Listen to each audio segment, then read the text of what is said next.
Il y a un homme, un penseur solitaire qui a passé sa vie à disséquer l'âme humaine, un philosophe considéré par beaucoup comme brutal, cynique, presque inhumain.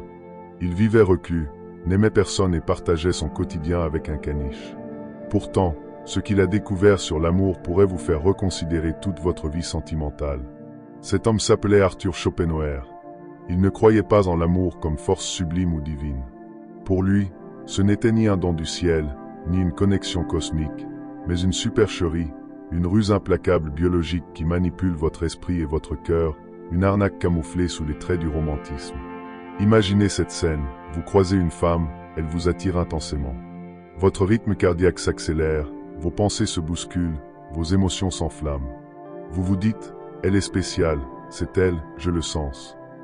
Mais ce n'est pas l'amour, c'est un mécanisme, un déclencheur biologique, un signal activé par ce que Schopenhauer appelait la volonté.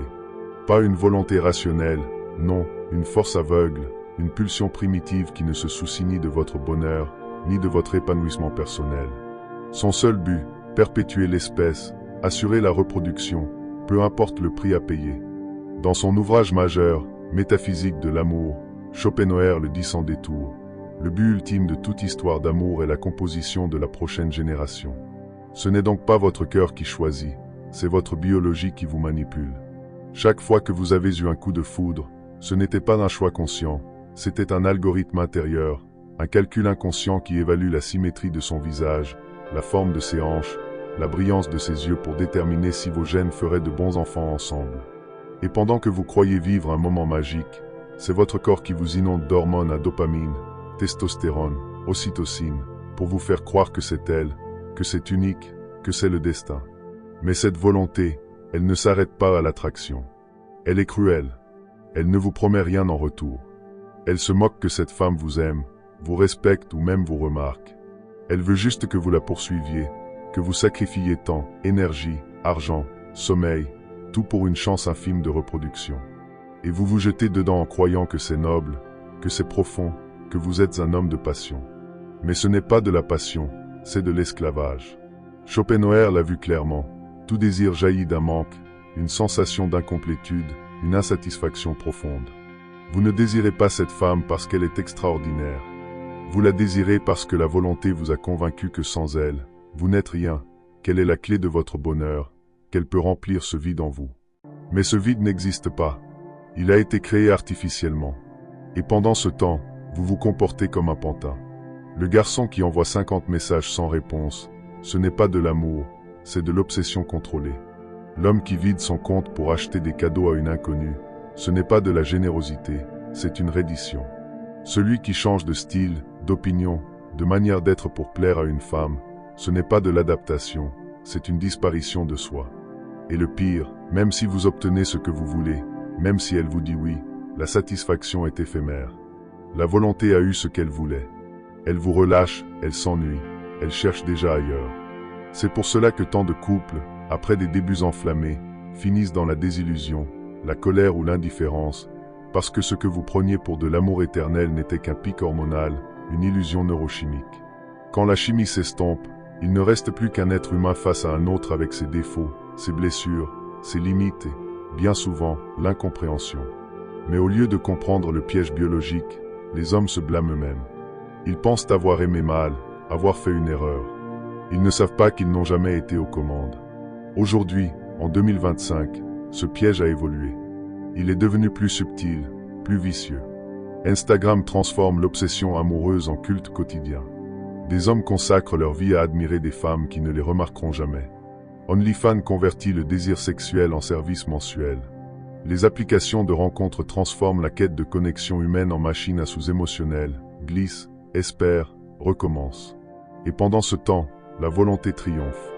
Vous croyez aimer, vous croyez choisir, mais en réalité, vous êtes choisi, exploité, consommé, parce que le système ne veut pas que vous soyez libre, qu'il veut que vous restiez dépendant.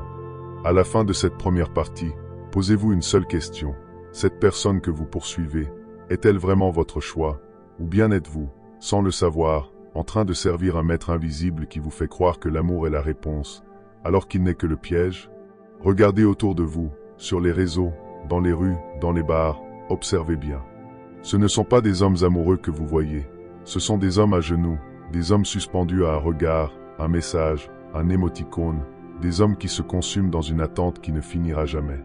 Pas parce qu'ils sont faibles, mais parce qu'ils ont été programmés pour croire que cette attente avait un sens.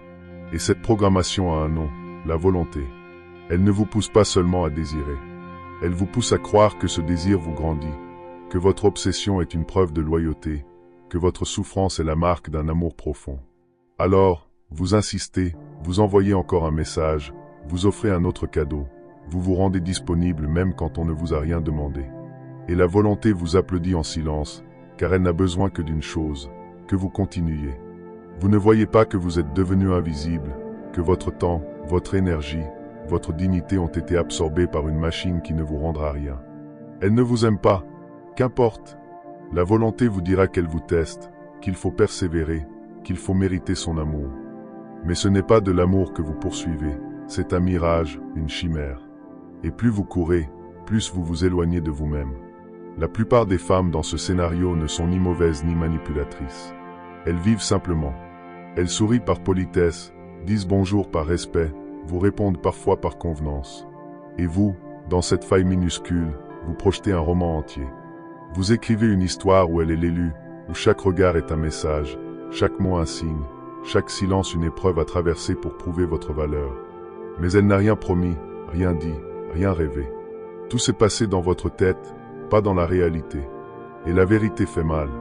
Vous n'êtes pas amoureux d'elle.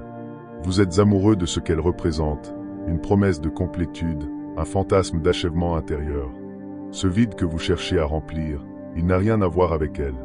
Il vient de cette croyance empoisonnée que vous n'êtes pas assez seul, que vous avez besoin d'être validé, choisi, aimé pour avoir de la valeur. Et c'est là que le piège devient total.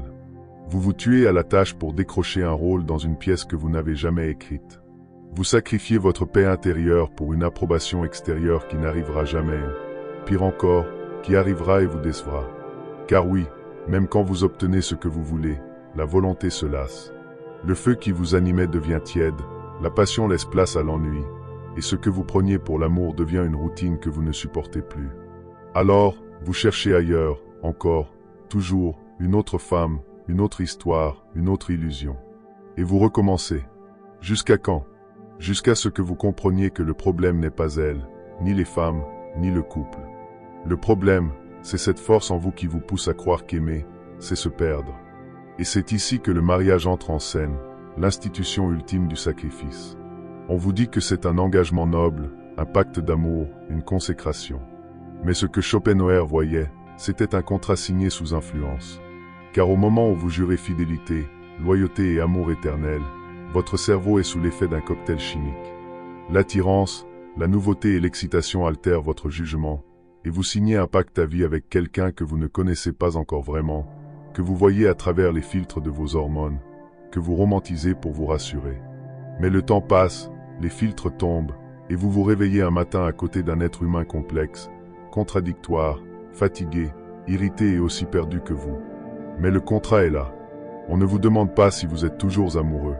On exige que vous restiez, que vous assuriez, que vous teniez. Et dans cette prison dorée, beaucoup d'hommes s'éteignent. Ils sacrifient leur autonomie, leur espace, leur temps, leur argent, leur solitude, leur liberté intérieure. Et quand la passion meurt, ils n'ont plus rien pour se nourrir, ni feu, ni paix, ni projet personnel. Alors, ils fuient par le travail, par les écrans, par les silences, par d'autres bras. Mais c'était déjà trop tard. Ils sont devenus des versions déformées d'eux-mêmes, prisonniers d'un rôle qu'on attendait d'eux, captifs d'un système qu'ils croyaient avoir choisi. Et pendant ce temps, quelque part, un autre homme vit vraiment. Il a 40 ans. Il n'est pas marié, il vit seul. Il décide de ses journées, il crée, il explore, il dort paisiblement. Il n'attend pas de message pour se sentir vivant. Il n'est pas parfait, il est simplement libre. Libre de penser, libre d'agir, libre d'exister sans validation constante. Alors, posez-vous la question, entre l'homme qui sacrifie sa liberté au nom de l'amour et celui qui la cultive en silence, qui vit vraiment. L'homme qui ne demande plus à être choisi. Le piège est partout, invisible mais omniprésent. Il vous guette dans chaque regard échangé, chaque promesse murmurée, chaque rêve d'amour éternel. Et si vous ne l'avez pas vu, c'est parce que vous étiez déjà dedans. Mais maintenant que vous savez, que vous sentez, que vous devinez, la vraie question n'est plus « Pourquoi suis-je piégé ?» La vraie question, c'est « Comment je m'en sors ?» La réponse n'est pas dans une autre relation. Elle n'est pas dans une meilleure femme. Elle n'est pas dans plus d'efforts, plus de sacrifices, plus de romantisme.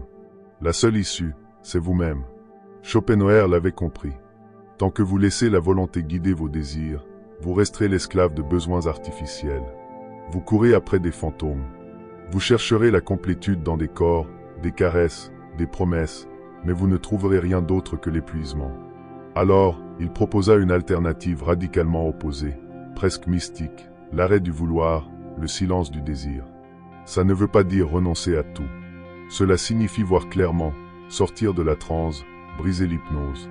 Et cette clarté, il l'appelait la contemplation esthétique, un état rare, pur, où l'on cesse de vouloir, où l'on regarde un tableau, une forêt, un mouvement de danse, non pas pour le posséder, mais pour le vivre sans attente, sans envie.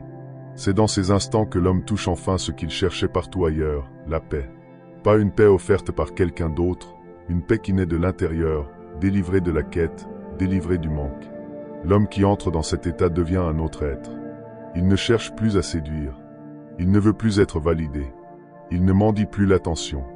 Il ne se mesure plus au regard des femmes ni à l'approbation sociale. Il ne devient pas arrogant, il devient souverain. Et c'est là le paradoxe fascinant. Plus il se détache, plus il rayonne, plus il s'ancre en lui-même, plus il attire. Non parce qu'il cherche, mais parce qu'il ne cherche plus. Il peut parler à une femme sans arrière-pensée. Il peut admirer sans convoiter. Il peut aimer sans se perdre. Et dans ce calme nouveau, il voit enfin les femmes pour ce qu'elles sont, des êtres humains. Non plus des déesses à conquérir ou des récompenses à gagner, mais des âmes avec leurs limites, leurs désirs, leurs ombres aussi. Il ne projette plus. Il perçoit, et ce qu'il perçoit souvent le libère. Il n'a plus besoin d'être choisi parce qu'il s'est choisi lui-même. Ce qu'il gagne, c'est ce que tous les autres hommes gaspillent sans s'en rendre compte. Il gagne du temps, ce temps perdu à attendre des réponses, organiser des rendez-vous, rattraper des silences. Il gagne de l'énergie mentale, habituellement rongée par la frustration, l'espoir, la jalousie, le doute. Il gagne une lucidité crue mais précieuse, celle qui vous montre les choses telles qu'elles sont, pas telles que vous rêvez qu'elles soient. Et surtout, il gagne le pouvoir, le seul pouvoir véritable, celui d'être maître de sa propre vie. Ses projets ne dépendent plus de l'humeur d'une autre personne. Sa vision du futur ne fluctue plus selon l'intérêt qu'on lui porte. Sa valeur ne s'effondre plus à cause d'un silence. Il devient plein, intègre, complet. Alors oui, certains l'accuseront d'être froid, fermé, égoïste, mais c'est faux. Ce qu'ils voient, c'est une force qu'ils ne comprennent pas, une force qui échappe à la dépendance affective, une force qui ne mendie plus l'amour mais qui l'incarne. Ce n'est pas de la solitude, c'est de la souveraineté. Et cette souveraineté, le monde moderne ne la tolère pas, parce qu'un homme libre ne consomme pas pour combler son vide. Il ne s'endette pas pour plaire. Il ne se ruine pas en séduction. Il ne nourrit plus les systèmes conçus pour exploiter son besoin d'être aimé. Il devient une menace, une anomalie. Il n'est plus manipulable et, surtout, il ne retourne jamais en arrière. Car une fois que vous avez goûté à cette liberté, cette paix, cette maîtrise, vous ne pouvez plus faire semblant. Vous ne pouvez plus retomber dans les illusions.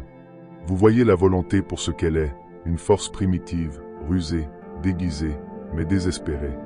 Et chaque fois qu'elle reviendra frapper à votre porte, vous saurez la reconnaître, non comme une voix intérieure, mais comme une sirène, une vieille habitude, une trace de l'ancien vous. Et vous sourirez, car vous ne serez plus cet homme-là. Vous serez devenu autre chose, quelque chose que ni les contes, ni les films, ni les traditions ne vous ont préparé à être, un homme qui ne cherche plus à être aimé pour exister, un homme qui a cessé de mendier l'amour parce qu'il a trouvé en lui une source qui ne tarit jamais. Et quand ce genre d'homme aime, s'il le fait un jour, il n'aime pas pour se combler. Il aime librement, sans peur, sans dépendance. Et c'est là, seulement là, que l'amour a enfin une chance d'être vrai.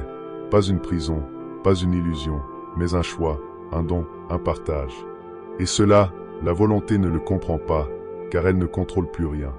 Et vous, vous êtes enfin libre.